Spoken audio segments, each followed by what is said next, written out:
Hey folks, if you haven't paid your admission, go ahead and get with Dave over here. This is for a good benefit. The Western Oklahoma team is going to try to buy a thermal with all the money that they make today. Basically, I've got two presentations today. We're going to do one a little bit later. It's going to have to do with evidence and research on the eastern side of the state. Right now, I'm going to give you a short history and introduction to the organization of the MABRC. We'd like to welcome you to the conference. It's put together by the Western Oklahoma MABRC research team. Their state director on this side of the state is Big Jim Whitehead. Here's their brochure for the conference. I'm really proud of these guys. They get out and they really do a lot over here. Who am I? I'm DW Darkwing Lee. I'm the executive director of the MABRC. I've been conducting research personally since 1991. I spent nearly 3,000 days in the field looking for Bigfoot activity, and I've had 18 actual visual sightings of Bigfoot. I mean, this is actually not just seeing a glimpse of one, it's actually seeing one out in the open. And I've got a host of other experiences that, you know, could be construed as Bigfoot activity. So, overview of the MABRC. We was founded in 1998. We now have over 350 researchers and analysts. We're based in 4 countries and 3 continents. Our world headquarters is here in Oklahoma.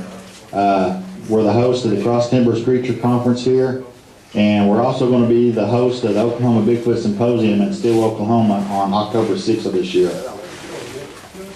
The MABRC was born in 1998 when we put together the Green Country Bigfoot Research Center. It gave Northeast Oklahoma a credible group for Bigfoot research.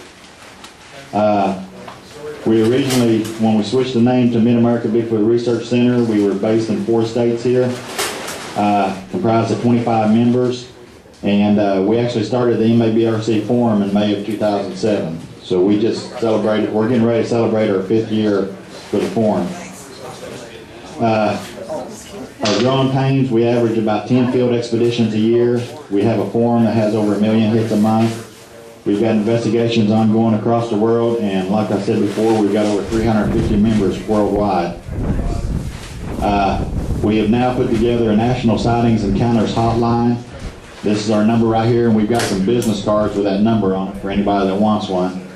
It was created to give the public who doesn't have internet access a way to report sightings and encounters to the MABRC.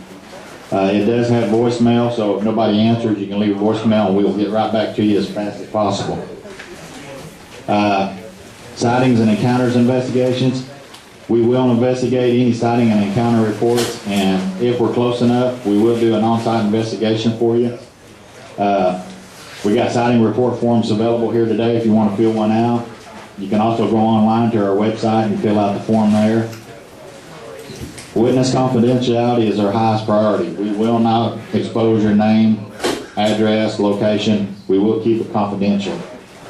The majority of our researchers have had encounters themselves, and they understand the trauma that can come from somebody having an encounter. Membership into the MABRC. You can fill out a membership application online, or we have some here today. We do a phone interview with you. We do require registration on the MABRC forums because that's our main hub of communications. Once accepted, you get access to all the MABRC member areas. Family members are automatically accepted. Members can sponsor an applicant. We hotshot them through the process. And we do not have membership fees or dues. And, you know, from time to time, we do ask for voluntary donations from our members just to cover costs that we didn't expect. And that's totally voluntary. Advantages of MABRC membership. We have monthly online meetings that we're getting ready to start conducting. You have MABRC membership on the forums. You get to view new photos, video, and other evidence that are sent to the MABRC when we do investigations. You get to attend the MABRC sponsored expeditions. If there's a sighting report that gets turned in close to your area, you'll get to do the investigation. You get to participate on investigations for your area. And the great thing that I like about the MABRC is the support from other MABRC members. Whenever we get together, new members that we've never met, they fit in just like family. I mean, this is a great bunch of folks. Every time we get together, it's just like a homecoming for everybody coming back for a family reunion. So, why do we use call signs? I've been asked this quite a few times at conferences, so I decided I better start adding it to my presentations. Basically, everybody has a screen name that we use on the forum. Jim has Big Jim. Dave over here has Squatch Finder. I have Darkwing. Glenn here has Bog. Carl here has Sensor Tape. It's really a great thing that we use because when we're in the field on the walkie-talkies, we've got several members that are all named Larry. So if we're all standing there on the radio trying to say, "Hey Larry, where you at?" We've got 4 people answering back. So, of course, here's just some. These are kind of bad examples. Here's the radio room from the Titanic. So hopefully we never end up having something like that happen. Current research projects. We've got Project Waterhole. You want to get to see a picture from that project. Last year during the droughts, we surrounded a pond in eastern Oklahoma with trail cams and had quite a bit of activity. Back January 1st, a picture was taken in an abandoned house on this property that was pretty impressive. Project Food Basket. This is a process where we're trying to identify all edible foods in the wild in each state so we can identify them and provide it to our researchers. Project Marker. We went out and examined all the different markers that could be related to Bigfoot. We put protocols and procedures in place to how to measure them, how to follow them, the whole 9 yards. It's really been a great thing to help us out. Project Sightings Analysis. We've taken sighting reports from all the major groups and we've combined them and made maps to show different variations, like from season to season, year to year sightings. Project Wood Sensors. Carl's been working on a project for several years now that deals with sensors in the woods that we can surround our area with, and he's come up with quite a bit of interesting stuff. Here's some of the sighting analysis maps. We actually have copies of the Oklahoma sighting map over here for free if anybody wants one. But we go and do all the different states. You can see we got Missouri, Texas, Arkansas, Kansas, Louisiana. We've got approximately 20 states done so far. Darren, can I add something to that? We're currently also doing a project that's going to rework all of these maps. So next year or two, it's going to be very interesting. MABRC manuals, we got a couple of them up here if anybody wants to take a look at them. When you join the group, you have access to our junior researcher manual. It gives you the basics on how to get started. We have a photographic analysis manual. We also have a sketch mugshot book, and what we use this for is when we do witness interviews. After the interview, we can let the witness go through the mugshot book and tell us basically what the Bigfoot they saw, how it matches up and everything. We also have a protocols and procedures guidelines manual. This basically covers everything related to the MABRC. We have a leadership manual for like our state directors and stuff. We have an actual researcher manual, it's in progress, a senior researcher manual in progress. We have an audio analysis manual that just got put online. And of course, we're also working on a video analysis manual. This is all made available to our members to help them out. Dissemination of information. We were the first to actually embrace YouTube, and we do have the Bigfoot Field Guide television. It's on YouTube and live stream video broadcast. We have started putting out the Bigfoot Field Guide magazine. Here's the first issue. I've actually got 4 or 5 copies for anybody that wants to take one. We also do Bigfoot Field Guide radio show, and we do that whenever we got something important to talk about. And you can actually find those on iTunes. And of course the MABRC forums. This is the Center for Information Exchange for the MABRC. When we start planning expeditions, when we plan conferences, when somebody comes in with their research, it gets posted on the forum and it gets shared with all of our members. Of course, here's our banner. It's the online home for the MABRC.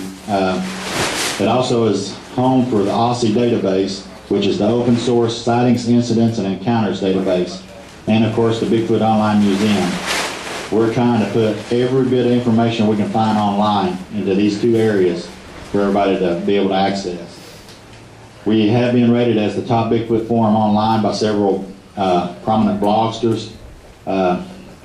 We try to keep it pretty friendly, family friendly on the forum. I think in the 5 years that we've been online, we've probably had to ban 5 people.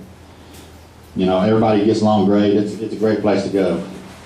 The public is welcome to join the forum, but to access the MABRC organizational areas, you've got to be a member. Of course, we have the MABRC Cast Exchange program. It was the brainchild of Big Jim over here. It enables researchers and groups to exchange copies of cast, and anyone is able to participate. All you got to do is contact Jim or talk to anybody from the MABRC. You can see right here, here's 2 casts that were cast 10 years apart, was it? 10 miles apart. I believe it was, what, 27 inches? 26. 26 inches. This is one of Bigfoot that the guys here on the west side have nicknamed Gigantor. So, and of course here's a large collection of casts that we had at our last cookout. An individual named Ghost Wolf online actually donated a whole bunch of his casts to us. So you can basically see there's, I think, 3 tables full, was it, Jim? Yeah. So it was a pretty huge collection. And of course here, make sure I didn't skip one. Of course, here recently we participated in the show Legends of the Ozarks. Myself and Randy Harrington, driver-operator, went up there. We actually had vocalizations, rock throwing, and eye shine occur during the filming. And here, I gotta highlight this. Our junior researcher, Goose, who says he's taking over the MABRC when he turns 13. We recorded his whoops. He's got probably the best juvenile whoop that anybody's ever heard. And anytime he gives that whoop out down in Skillyville, he gets a reply. So he, of course, here's some video clips that I brought. But I want to play his whoop so everybody can hear what was played up there.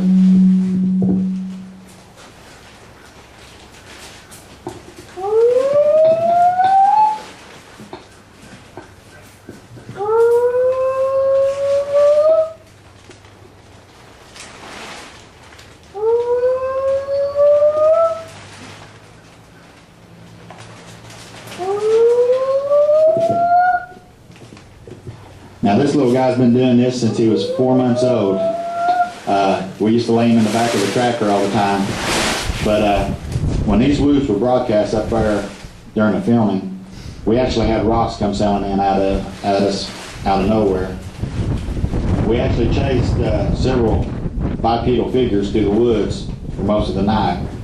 So, and of course, I want to highlight the fact that on October 6th of this year in Stillwell, Oklahoma, we're going to have the first Oklahoma Bigfoot Symposium. We're going to be talking about the research being conducted in the Mid-South. You're going to learn more about the Southern Bigfoot, and you're going to actually get to go into the field with some of the MABRC researchers in some of the hottest locations in the United States. We've been hitting the valley here pretty hard lately. A lot of activity. Some of the locations, Jim has actually come in, where's Will? Him and Will has come in and actually spotted our white Bigfoot roaming around down in a location known as Skillyville. It's always great when somebody else can come in and see all this activity going on. I'd like to thank everybody for coming today, and like I said, we've got another presentation later that's actually going to show all the evidence and stuff that we've been collecting. You can visit us online at midamericabigfoot.com. You can actually go to the Oklahoma Bigfoot Symposium.com website, learn more about the conference. And of course, you can actually find us on Facebook at facebook.com/MABRC. And then that's the next one. Who's next? Carl? Me? Yeah. Yes. You got the presentation? Yeah. Anybody got any questions? Okay. Take a break.